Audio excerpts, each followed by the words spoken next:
Hello, everybody. Welcome to another episode of the Thriving Adoptees podcast. So today I'm delighted to be Debbie. Thank you for making time for us today. I appreciate that and looking forward to our chat. Welcome to the show. Oh, thank you very much. It's really my pleasure to be here and I appreciate your invitation. Yeah. So could you introduce yourself to the listeners, please, Debbie? Yeah, so my name is Debbie Price and I'm an adoptee. I was adopted domestically in the United States at the age of 3 days. And so adoption's always been part of my life. I am an executive director of an international adoption agency and have been the director for 28 years. And we have worked in 30 countries since I've been part of the directorship here. And then I'm also an adoptive mother. So we have 3 bio children and our adopted daughter is from Romania. When back in the late 80s, early 90s, when the dictator was shot in Romania and all the orphanages were found on the news with just full of orphans, and adoption was part of my life. And my husband and I always knew that we would look into that at one point. We were not infertile, so there wasn't a big rush, but there were so many children that obviously needed, or it appeared as though they needed homes at the time. So we adopted our daughter and brought her home at 1 month old from Romania. And all of our children now are in their 30s. So it's been a great experience as a family. Yeah. So when we talked last time about the podcast, you shared a little bit more about this. What really got me was the richness of this and the different perspectives. So you've got 3 hats, and I've only got one. I've only got the adoptee hat on, right? But you've got 3, and I'm thinking this is going to be great because you can see it. You're seeing it from all these different sides, and I'm getting goosebumps really about it in a good way, about the power that those 3 different perspectives will give you. And that's great. So I'm really looking forward to that, to getting into that. Yeah. I enjoy talking to you about this. Yeah, I can talk all day about adoption. Yeah. So what are the shifts that you've experienced, obviously from somebody who's adopted at 3 days old, and I was adopted at 5 weeks old, so clearly I didn't have a clue really what was going on at 5 weeks old. You wouldn't have had a clue what was going on at 3 days old, and now so you're young. It's the youngest. Is it your youngest daughter? Is it your youngest child that said yeah? She's in her 30s, yeah. She is the youngest. So what have been the shifts for you in those times? Are there any things that stick out? I'm not talking about the changes in adoption. I mean, kind of like the changes in the way that you see the world and you see the world of adoption.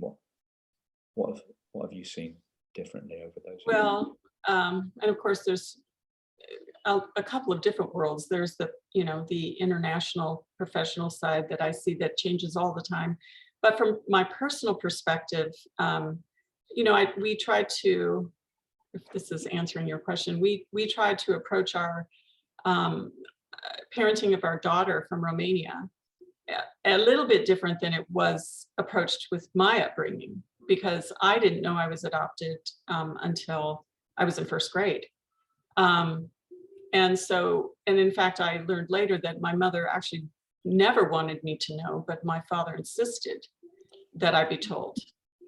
And there was, my parents were 40 years older than me. So they were older parents. They'd already had 2 children. And so they came from the Depression era. So there was a lot of different taboos brought into that from their generation, which is, you know, you don't talk about it. There's something, just, that's not something you talk about. You just start from day one and go with it. And it's as though it never happened. So that has changed, obviously. And we didn't approach our daughter that way. She knew from the beginning, obviously. And of course, mom works in adoption. Mom was adopted. We talked about it all the time. She knew all the time about her situation. So that was different. That was different. And I hope that it was a good different for her. It was never talked about as though it was, again, and my story was told to me in a different way. My father was like a pilot that crashed, and that wasn't the case at all. That wasn't the case at all. I did search and find my birth parents, and I found the truth out. You know, it was a relationship that was, they weren't married. It was early or late 50s, and that you weren't a pregnant young lady at that time in public with the family around you. You went off and you had the baby, and then you came back and nobody knew anything. It's amazing that they didn't know. Yeah. That when I did my search, that was the kind of the vibe I got as well. So I was born quite a long way from where my birth mum lived, because she was sent away, you know. So there was that shame, and you know, shame and secrecy, all these things are very intertwined, aren't they? Right. And that's the change. How did you feel when you found out? So first grade is what, 6 years old? Is that about 5? Correct. Yes. Yeah. So how do you remember? Do you remember the event of being told? Yes. Yeah, I do. It was interesting because she came to my bedroom early in the morning before school, put the chair next to my bed, and started to tell me a story about, you know, a young lady that had a baby, and the whole thing about, you know, how it happened, and that they were wanting to adopt a little girl. They had 2 boys, and that that's how I became their daughter, just like that, right before school. So then after the story was over, have breakfast, get dressed, and go to school. So so she told you the story about as if it was somebody else, and then said, and that's you, or she Yes. told, yeah. Mm-hmm. Mm-hmm. Oh. And of course, on the playground, I had to tell everybody. I was excited. I thought that was very cool. I mean, you know, what did I know at that age? And of course, for sure, my parents came from Europe, and it probably was royal. You know, I had a big fantasy in my head at that age. Yeah. Yeah.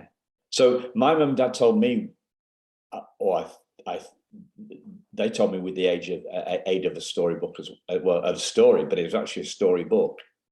So, but it was before I was 2, because they adopted a little girl, you know, just before I was 2. So they told me then, I figure. So I don't actually remember the event being told, but yeah, you were excited about it. Yeah. Yeah. It was something different. It was, I don't know, as a child, hey, I'm special, you know. And because she did say you were chosen, you know, the line, not the line, but the thing that we say is you were chosen. And she did make it sound like I was special because of that. So, you know, I don't want to discount that she was insensitive. I will add this is kind of an interesting twist. My mother had red hair, and I had red hair. And you're looking at me now and you don't see red hair, because I didn't really have red hair when I was born. My natural color is not red, but hers was, getting back to the idea that it was going to always be a secret. And so in order for me, let's make that illusion more real. Just look at us. Mom's got red hair, and so does daughter. So I had red hair the whole time I was in school, growing up through high school.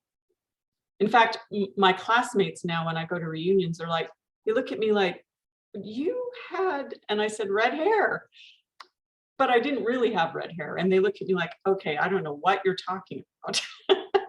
Yeah. I, So, I don't know what you're talking about. You mean she died? yes, she dyed my hair. Wow. That's an interesting twist. Yeah. Wow. Wow. Yeah, so I should be very messed up. Very, very messed up. I don't. I'm not a shrink. I don't know. And the thing that popped into my head is that my dad told me that they met my birth mother briefly, and she kind of looked a little bit like my mum. So That can happen too. yeah, and then I do remember being on holiday when I was about 16 or so, and we were in a little cafe, or there was a pool table in the cellar of a cafe or a bar or something. I can't remember. We were playing pool anyway, and like billiards, and my dad was there, and I was playing, and this guy said, looked at me, and he was chatting to my dad, and said to my dad, that's your son, isn't it? And like my dad, it was similar height, but we didn't particularly. Unfortunately, he died like 4 years ago, but we didn't really look like each other, but similar height probably. I don't know. And my dad looked at me and kind of winked and smiled, and I winked and smiled back with him, and we just kind of left it like that. But yeah, they didn't dye my hair. Well, I mean, my father, who didn't have red hair, that same thing would happen with him when I was with him on occasion throughout my life. Is people would say, just off subject, this must be your daughter, or this is your daughter. And he would do the same. He would wink at me and he'd say, yeah, and that's a compliment for me that you would say that. And he had already discussed with me privately, do you mind if I ever mentioned the fact that you are adopted? And it didn't bother me. It is kind of odd when you do resemble your adoptive parents, and people, then when they find out that you are adopted, it makes it for them even more unusual that you look like your adoptive parents to some degree. But they used to try and do that, didn't they? They used to try and match people. Yes, yeah, they used to try and match people with similar-ish looking, Yeah. Yeah. So there was that was when you were 6 and you were excited to be different, and that's great, isn't it? in a child's mind. Yeah. As I was going to say, as I grew up, got older, but I was still a child, and we'd go on family vacations. Wherever we would go and we'd stay in hotels, I would pull out phone books, because she did tell me her name. She told me my birth mother's name on that story. And I would look for the name in the phone book wherever we would go. That would just be something I would do. I would also look when we had substitute teachers and they would write their name on the chalkboard. I'm Mrs. somebody, Mrs. put the name. And I would wait to see, what is that name? Because maybe it's her. Wow. And it never was, of course. And I never found her in those vacation phone books either. But you did find her, yeah? I did find her in a phone, not her. I found her niece in a phone book when I was searching, because it was prior to the internet. So it was very difficult to search before the internet. And my thought was, I will look in the biggest phone books in the United States, with Miami, LA, New York. Couldn't find any name. Right, and the name was very unusual. It wasn't Smith or Jones, obviously. Yeah, I remember you telling me, yeah. Yeah, it was a very, now I know, it was a very definite name that came from Europe. So it was from a region in Europe, so it's from Norway. And had I known about names and their origins, I might have picked it up a little faster.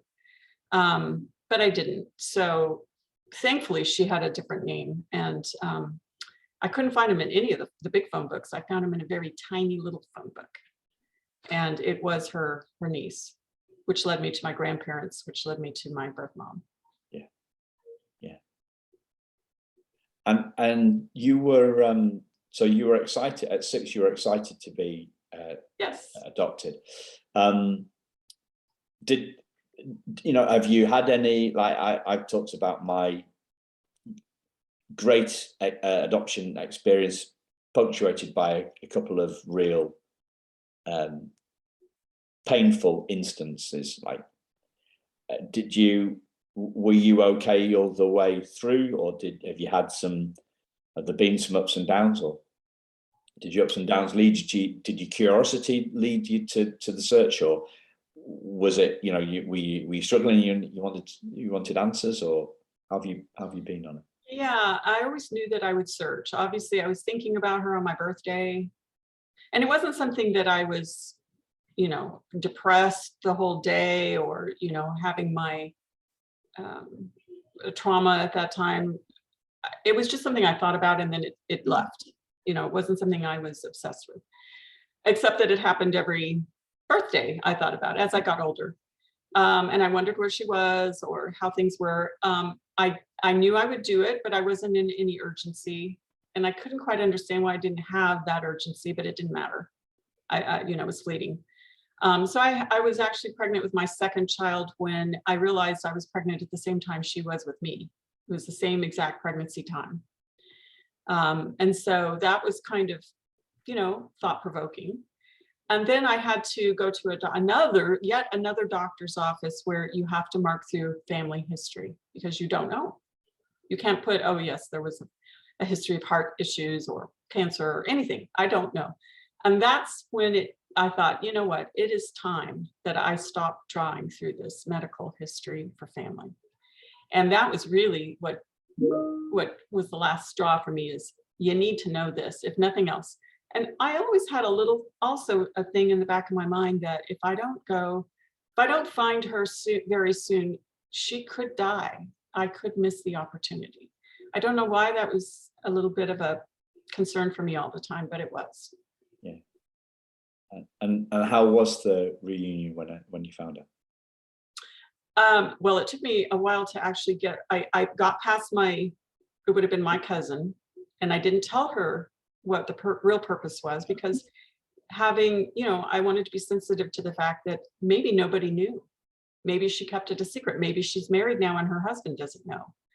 I don't want to upset an apple cart for somebody. And so I got the number for the grandma, which I got lucky, because I found out later that she had company in the house, and if she would have been alone, she probably would have grilled me a lot more. But she ended up giving me my birth mother's phone number, and I called it. She was taking care of elderly people in their home, and the elderly person kept answering the phone and saying, she's not here, she's not here, she's not here. And I started thinking, this is her and she doesn't want to talk to me. But finally, back then we would tell people to call collect. I don't know if that rings a bell with you. But yeah. Reverse psychosis, as we call. Tell her to call back collect, and she did.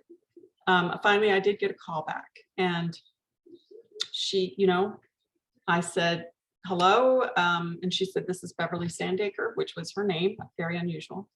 And I said, I'm Debbie Price, and I was born on this birth date, and I was born in this city, and I'm adopted, and I couldn't get the rest of the words out. And she said, and you're looking for your mother?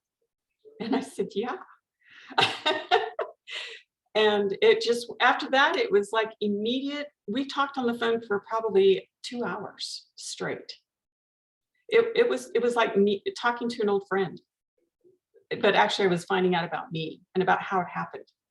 And in the end, of that conversation, she told me, well, you can't come where I am because nobody knows about you. And that was, you're asking, did I ever get affected? That affected me at that moment. I thought, okay, I mean, as an adult, I understand that you have a life too, but I kind of felt, I guess, what some adoptees feel, that rejection a little bit. But I also knew by searching, you have to be prepared for whatever happens. It can go great, and it can also be more traumatizing. And so you have to be prepared for that if you are actually going to search. But she called me back the next day and said, well, I've told everybody now and you can come and it's fine. She was very impulsive. I'm like, great, then I'm coming. So I did. You did. In the meantime, she's apparently had stayed in touch with my birth father's family, and she alerted my birth father's sister that I had called, and maybe, she could call her brother and tell him about me. And I actually stayed the first night of the trip to go see my birth mother in my birth father's home. Very, wow, very strange overnight. Yeah. With essentially a stranger, but he's your birth father. And that was very interesting too. Yeah. So I'd like to maybe shift the focus slightly. One of the things, I know we've got adoptees listening and adoptive parents listening, adopters listening.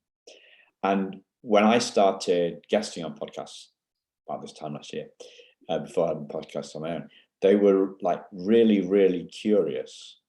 They wanted to understand, how I felt about stuff, because they're looking to understand how their kids feel, right? Mm-hmm. So they're really curious. We were talking about curiosity before we started. The recording. So, what is it that you'd like to share with adoptive parents listening who are looking for insights, inspiration, understanding? They want their kids to thrive. They're listening to the Thriving Adoptees podcast because they want their kids to thrive. Right.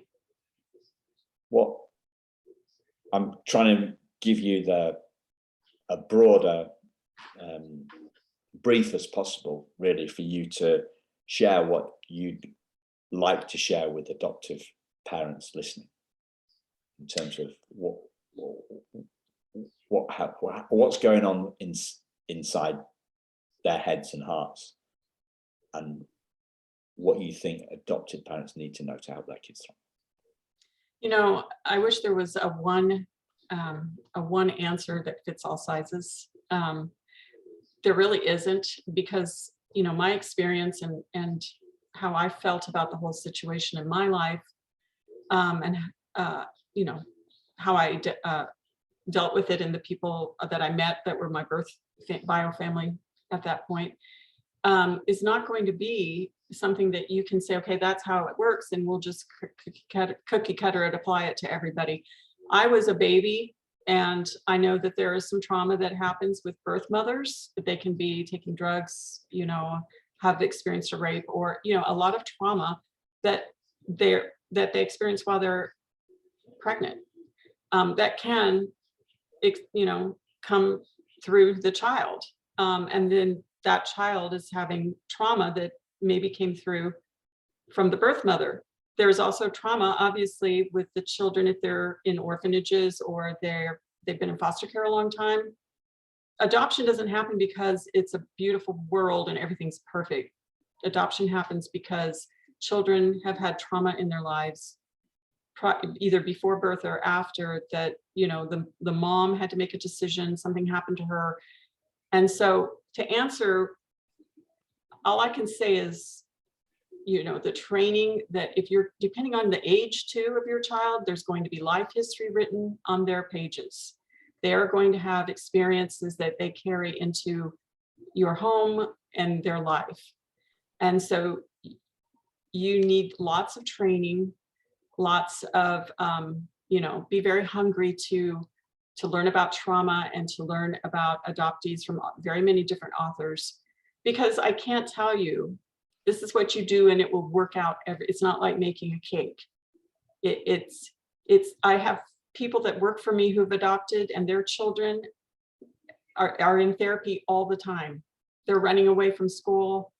And they were a little older, not much. Some of them were even 12 months old. So that doesn't seem very old, but there's some trauma there. And, your child has their own individual history. and life story and life trauma, and how they process that experience is so varied that it's impossible to say anything more than educate yourself, be open to meeting with groups, supportive groups. Your child is very unique. Your child may have something similar to another one, but not the same as that one 100%. And as we grow, we change. As adoptees grow, they learn about themselves. And we spoke about this together. You learn about yourself and how this is affecting you that you may not have even realized before, even 20, 30 years before. But for parents, be supportive, be loving, learn, reach out, use sources like this. Go to a therapist. It's definitely no shame in that. You need help. Because you are, just like you would if your child had a medical problem, you want to find out what is the best way I can help that child thrive. And some children don't seem to exhibit any, as we would say, issues or problems with their adoption. That doesn't mean they're not there or not going to be exhibiting.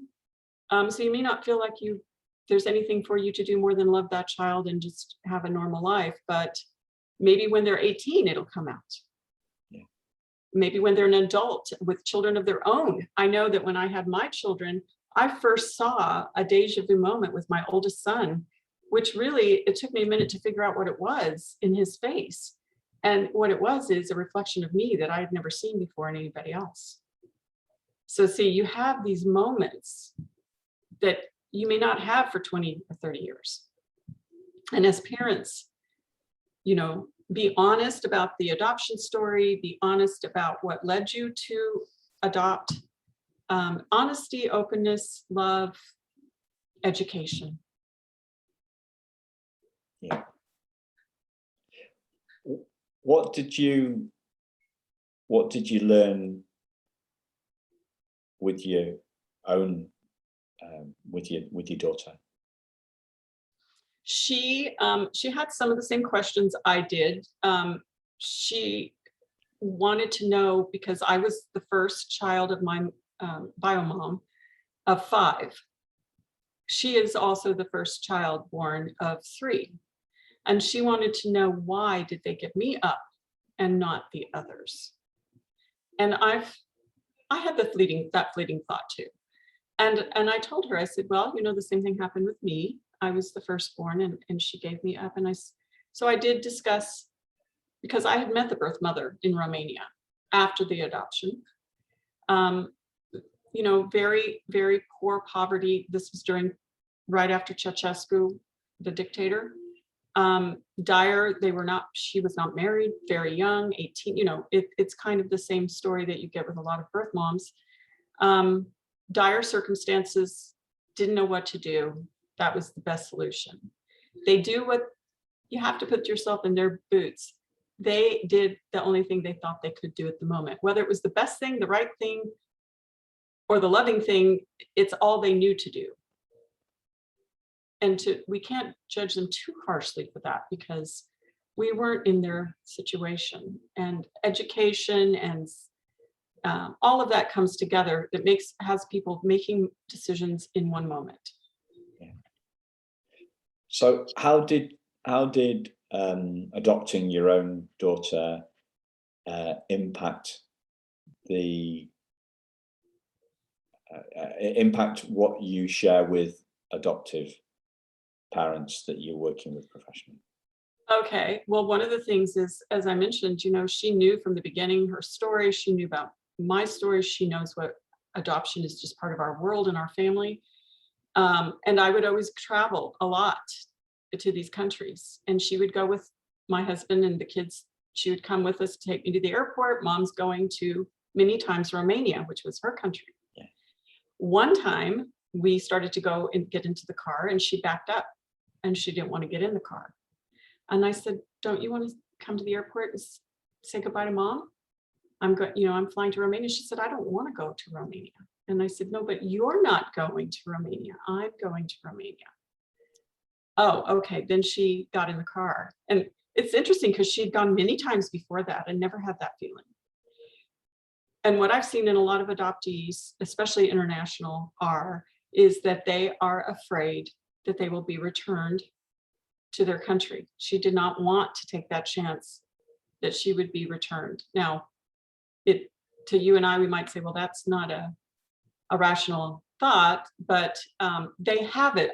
Many of them have it. I hear it from families who adopt from China, and they take their children to a Chinese restaurant because they're thinking, well, these Chinese, the employees here, they speak Chinese, and this would be a great, cultural experience for them to hear Chinese again. And they crawl under the table, or they won't even look at the person speaking Chinese. They're afraid of that because it brings back memories and experiences that you don't know if they were probably not good ones.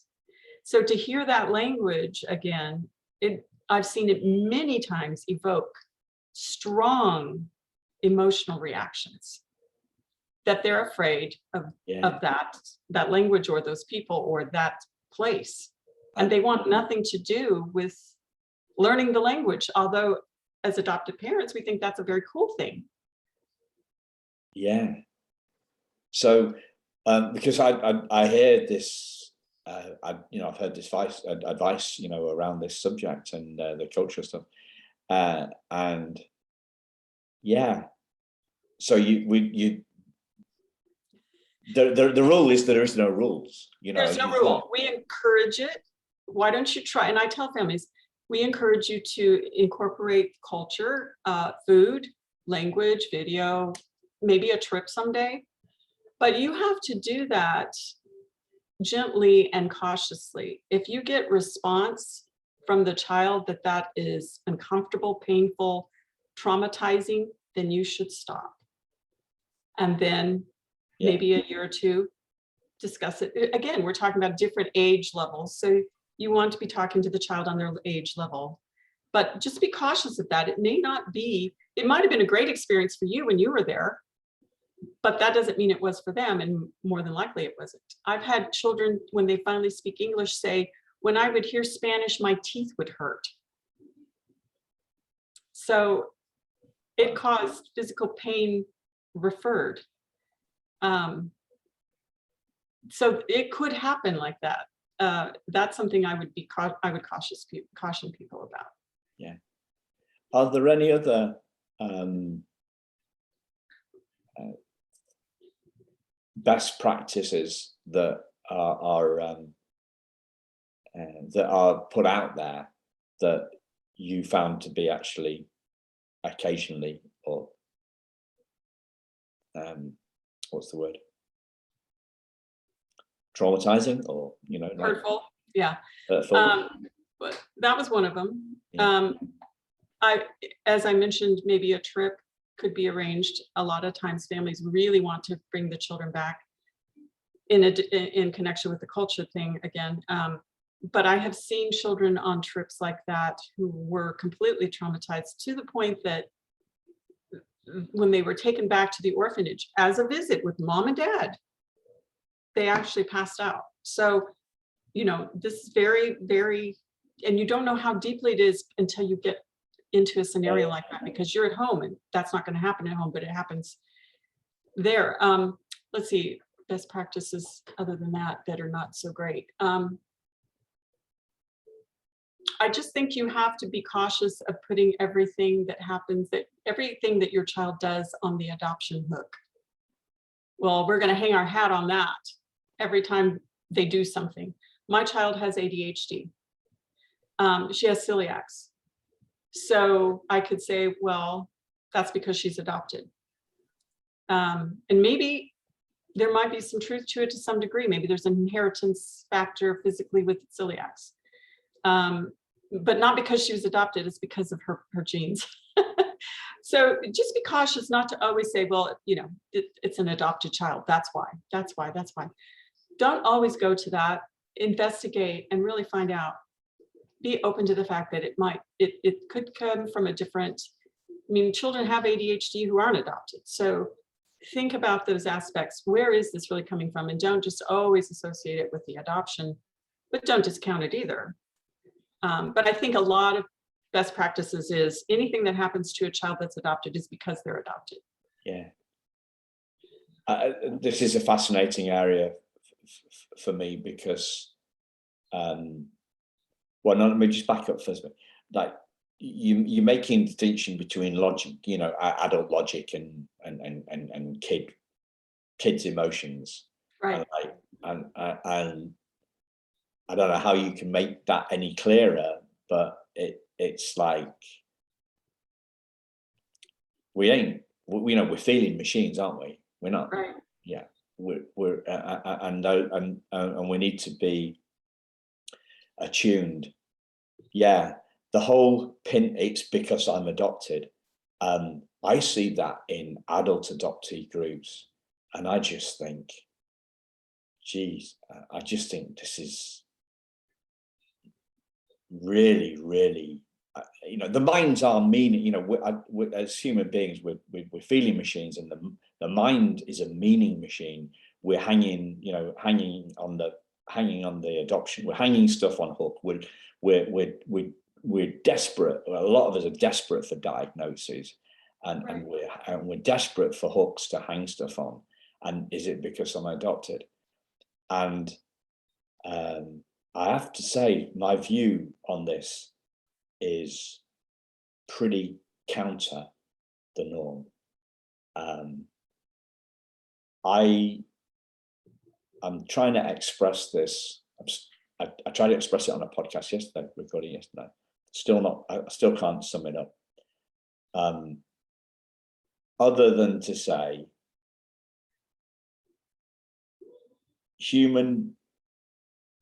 our moods, our level of security, our level of happiness, whatever, like all those things, that's the y-axis. That's the up and down.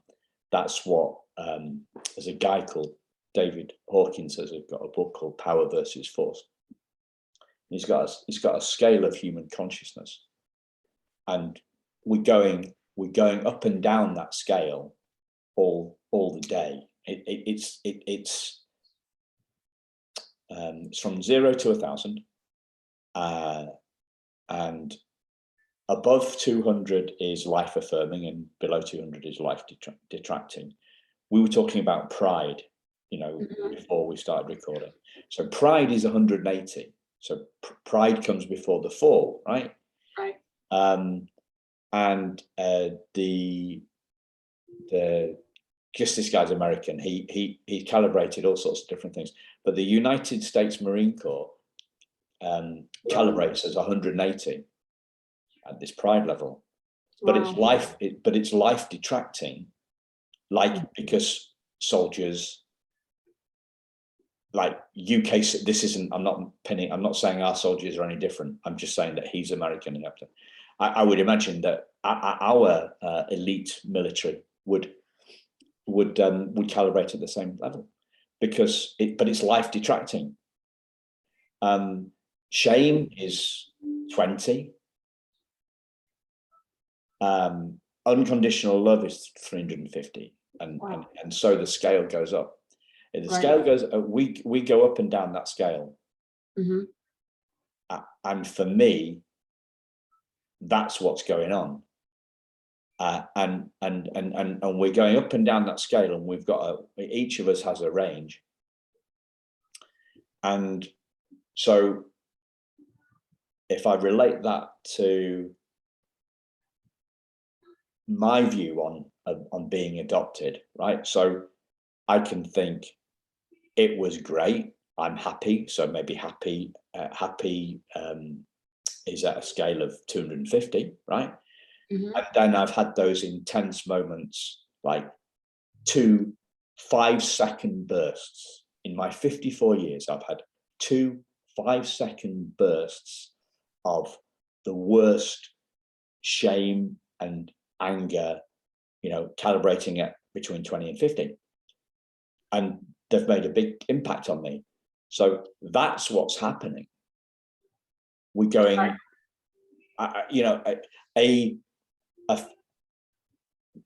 my level of security in myself and my level of self-esteem, right, and all our levels of self-esteem go up and down. Right. It's variable. A fixed event in the past cannot drive a variable outcome. Right. So it's the meaning that we are giving something in the moment. And that's what's happening. Yeah, as we spoke about this a little bit, I still believe that, you know, we are, as we grow and as we have life experience, we weave things together, but it's not a total picture, even at 30 years old or 40 years old, because the older you get, the more you can weave and connect and say, okay, now that makes sense. I never thought about that before. Maybe it does connect back to my adoption that I never thought about before. I mean, you may not feel another burst ever again, but you might, and you don't know when it would happen or what would trigger it. But it's to do with what's going on for me in that moment. It's my level of consciousness. It's not actually the adoption. You know, that is, and my view is really counter on this, and hopefully I'm getting better at expressing a bit more clearly. I still realize I've got a long way to go. And all this stuff that you're talking about, all the support groups, all the education, all the therapy, all the learning, these are all ways of becoming more conscious. Right. Because yeah, you have to, sometimes you have to dig down. And even if, personally, I feel like I've had a great experience being adopted, having lived that life. Obviously, I felt it so well that I wanted to bring a child, you know, add to our family through that process, and spend 28 years of my life doing it, helping other people do it. I tell people many times, if I felt that there was a disaster behind every adoption, I would have stopped doing this a long time ago, because that would make me a monster. To know that the outcomes are always going to be awful, and I'm going to keep doing it and help people become monsters and have disasters. We don't want families to dissolve. We don't want disaster. You know, nobody can predict it. I've never found the crystal ball yet. We try to educate prior to adoption. We try to, you know, help the families understand what would be the best scenario for them on parenting a child. Not every person can parent every child, nor should they. So as professionals, that's what we try to do, is help them decide what the criteria is of a child who is in the world that would be the best, as we say, match from the parenting perspective, so that it is a success, that hopefully you can handle, you know, as a unit, everything that is the child's bringing to your family, and, you know, you can be a successful family. We don't want it to cause a divorce, and sometimes that happens, unfortunately. Marriages dissolve too. I mean, so even when you have two consenting adults who think they know each other, human nature doesn't always mean it's going to be a perfect fit. So, but when you're dealing with a child, everybody tries their hardest to make sure that it is a success for everybody, and a good environment for the child. Yeah. Well, you're putting stuff so much clearer than me. I'd take my hat off. If I had a hat, I'd take my hat off. That's the thing. Yeah, it's like we don't hear a lot of good stories, do we? We only seem to hear bad stories. There seems to be, just everywhere. You know, good news isn't news, is it? Correct. Bad news, if it bleeds, it leads, kind of thing. And it's interesting too, because, you know, when I hire social workers, we're in 6 states here in the United States, but we can help anybody in the United States.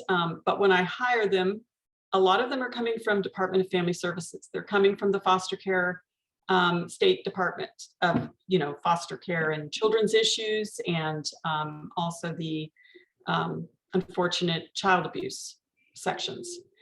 And when they come to work for us, they're like, wow, this feels so good. Finally, it's like finally I'm doing something with my degree and my schooling that I'm seeing positive outcomes. And that's not to say that we never have disaster, because we do. It's a human nature thing. But by far and large, we have better outcomes and than you see in the state, because the state is, you're going to have a lot of traumatized situations there. But there can be there are positive stories, there are positive outcomes. And you're bringing a degree of lived experience that must infuse, as an adoptee and adopted mum, that must infuse everything that you do. So the hats that you wear, that all comes down to give a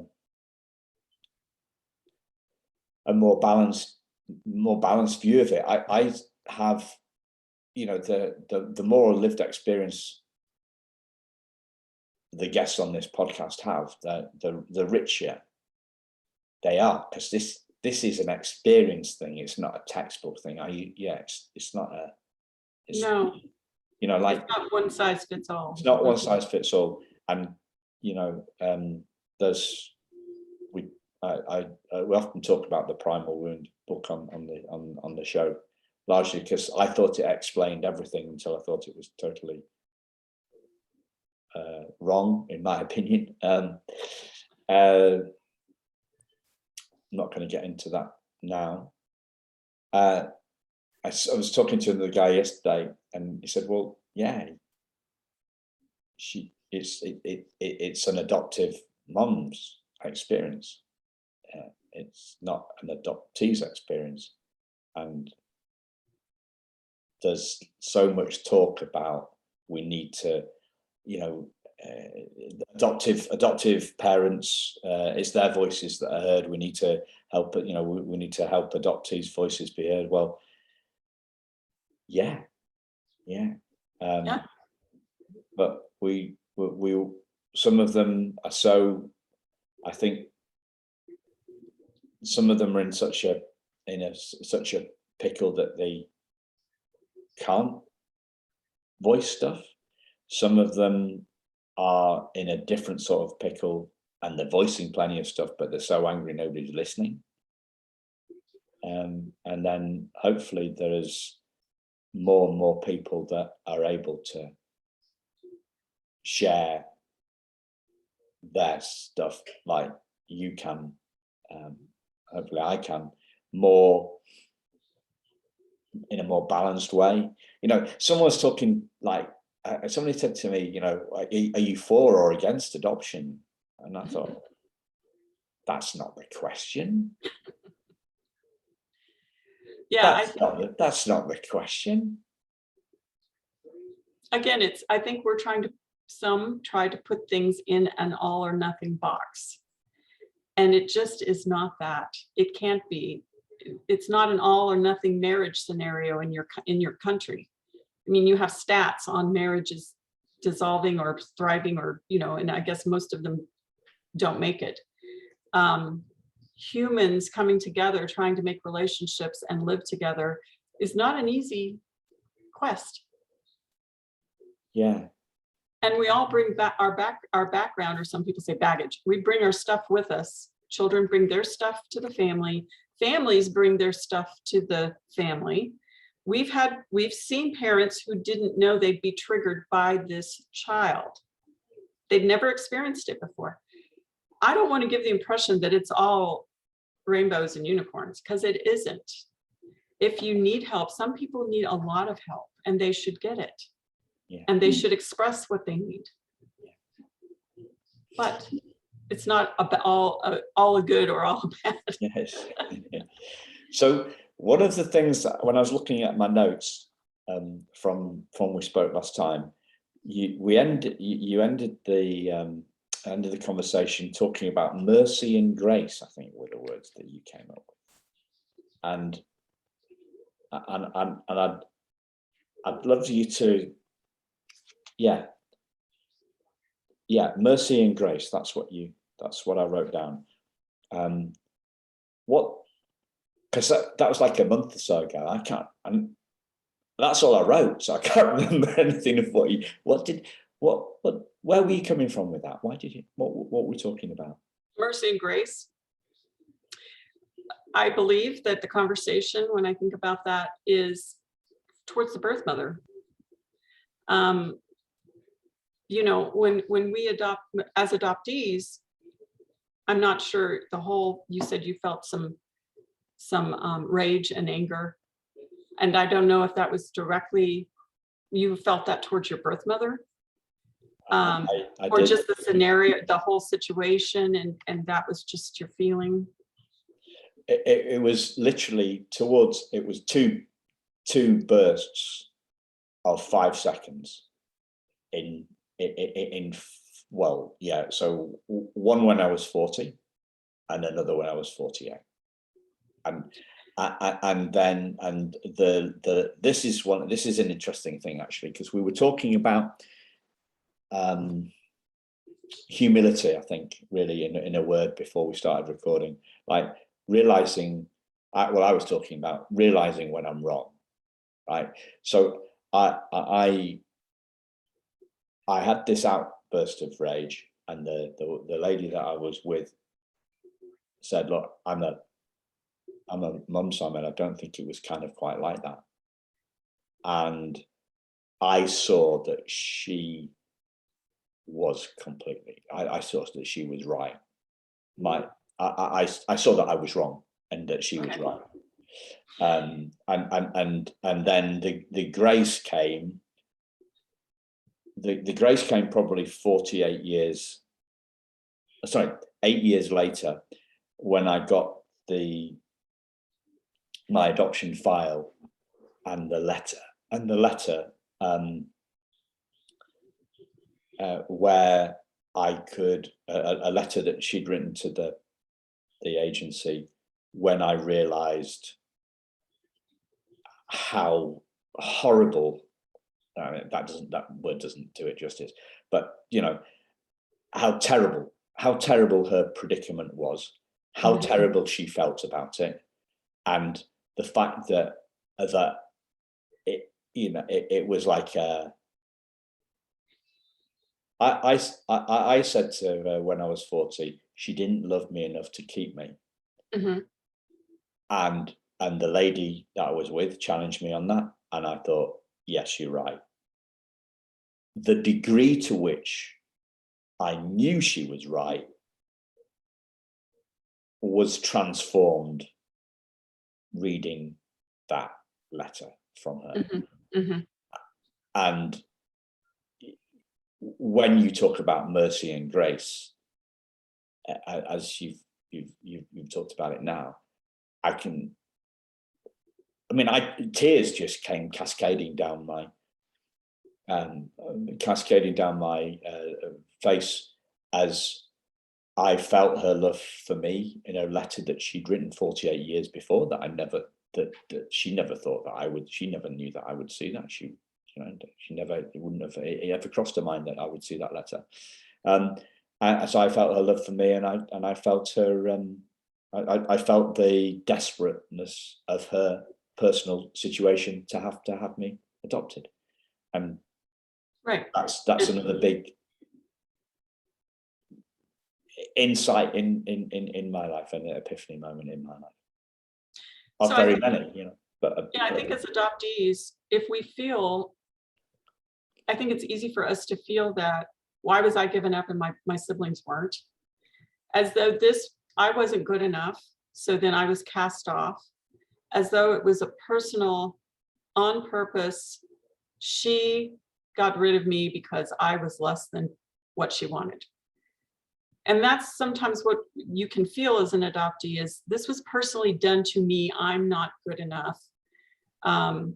When really, if you could go back to that time and interview her, or ever be able to speak to her, there were circumstances there that led to this.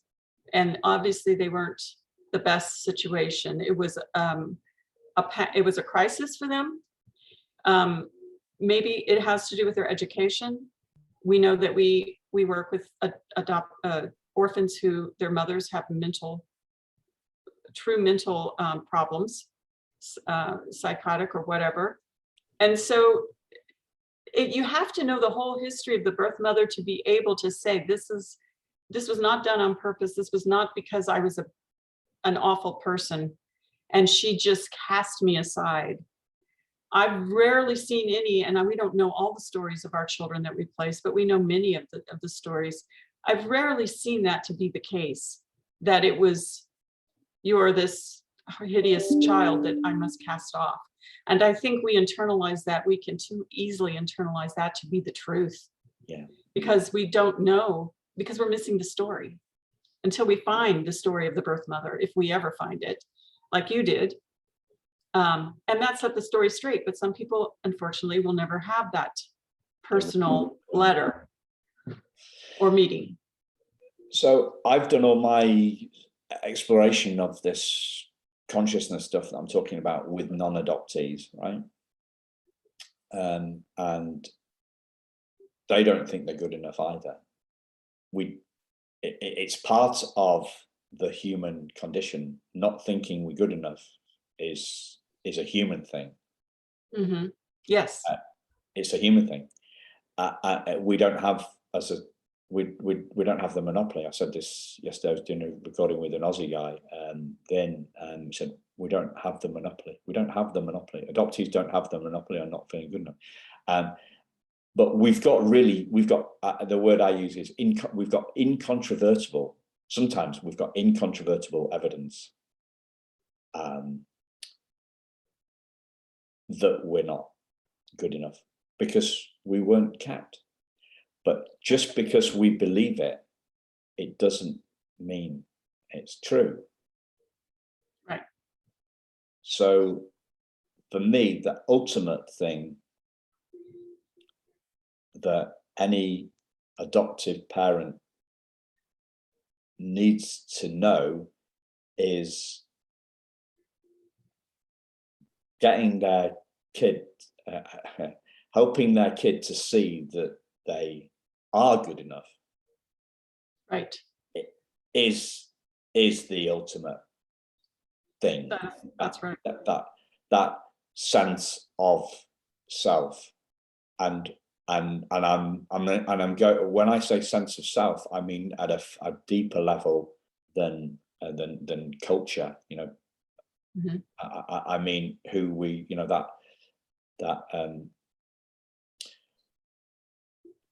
I use this diamond metaphor all the time. Yeah, the diamond that's hidden in the poop of what we've been through.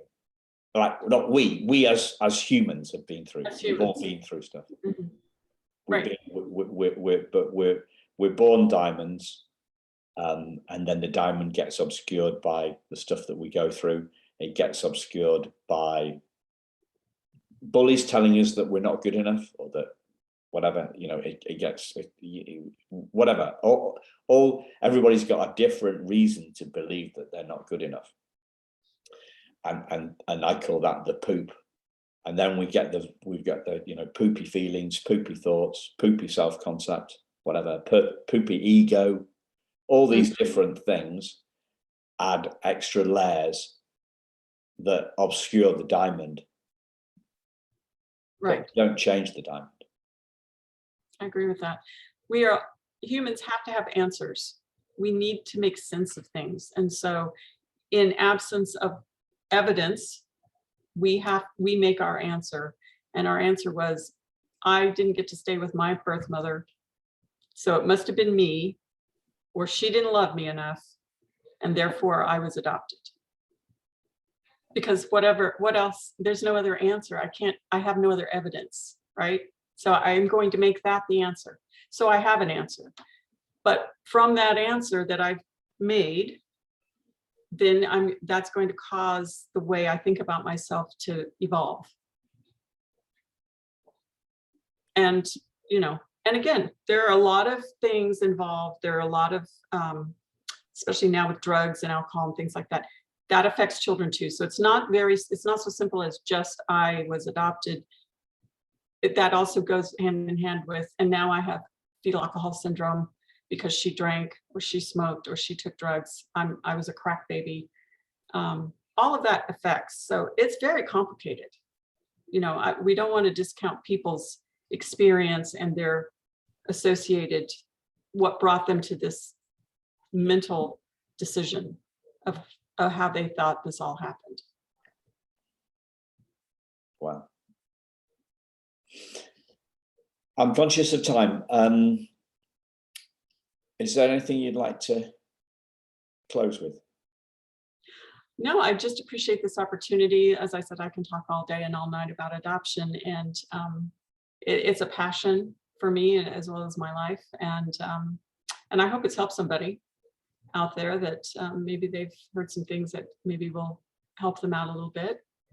And thanks again for the opportunity. Thanks, Debbie. And we'll put some links in the show notes to the agency and to your social channels so people can check out what you're doing. And Great. Thank you so much. Thank you for sharing such epic stuff. I really appreciate it. My pleasure. Thanks again, listeners. I'll speak to you soon. Take care. Bye-bye.